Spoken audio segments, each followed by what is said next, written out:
প্রিয় দর্শক বন্ধুরা, আপনারা জানেন যে আমরা জাতীয় চিড়িয়াখানায় আছি, সেজন্য আপনাদের আজকের পর্বে স্বাগতম। এবং আজকে আমরা জেব্রা প্রাণীটি সম্পর্কে জানব এবং জাতীয় চিড়িয়াখানায় জেব্রা প্রাণীটির সন্ধানে আমরা মানচিত্র থেকে দেখে তারপর জেব্রার অনুসন্ধান করে জেব্রার খাঁচার সামনে চলে এসেছি। আপনারা দেখতে পাচ্ছেন স্ক্রিনে জেব্রাগুলোকে কিছু নেপিয়ার ঘাস দেওয়া হয়েছে, সেগুলো তারা খাচ্ছে। এবং এই প্রাণীগুলো অনেকটা মসৃণ হয়ে থাকে এবং এরা অনেক বন্ধুত্বপ্রবণ প্রাণী।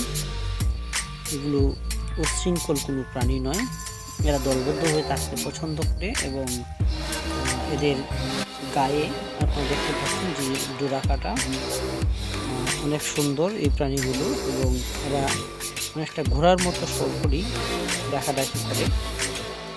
এবং আপনারা জানেন যে আমাদের জাতীয় চিড়িয়াখানা মিরপুরে, ঢাকার মিরপুরে এই প্রাণীগুলোকে আফ্রিকা থেকে এখানে আনা হয় এবং এই প্রাণীগুলো এখানে প্রায় 4 বছর ধরে আছে।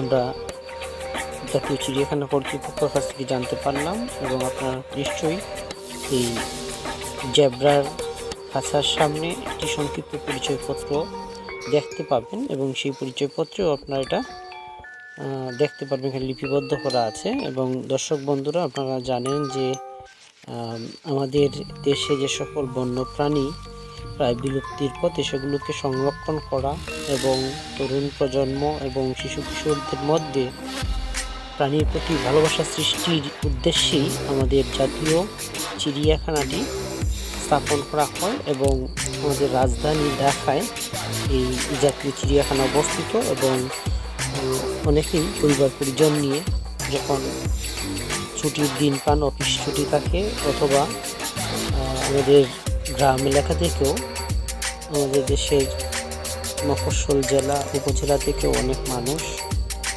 এই জাতীয় চিড়িয়াখানা দেখতে ঢাকা শহরে আসেন, গাজীপুরে যান।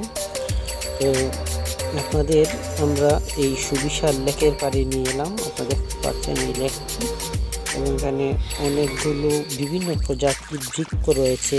অসংখ্য মানুষ সেগুলোকে হেঁটে হেঁটে দেখছেন, অবসর সময় যাপন করছেন এখানে। এবং বন্ধুরা, আপনারা জানেন যে আমাদের দেশে অবসর সময় কাটানোর জন্য হয়তো তেমন কোনো পরিবেশ নেই, তবে জাতীয় চিড়িয়াখানা এর মধ্যে একটি। আমাদের সঙ্গে থাকার জন্য ধন্যবাদ জানাচ্ছি। আগামী পর্বে আপনাদের সঙ্গে দেখা হবে।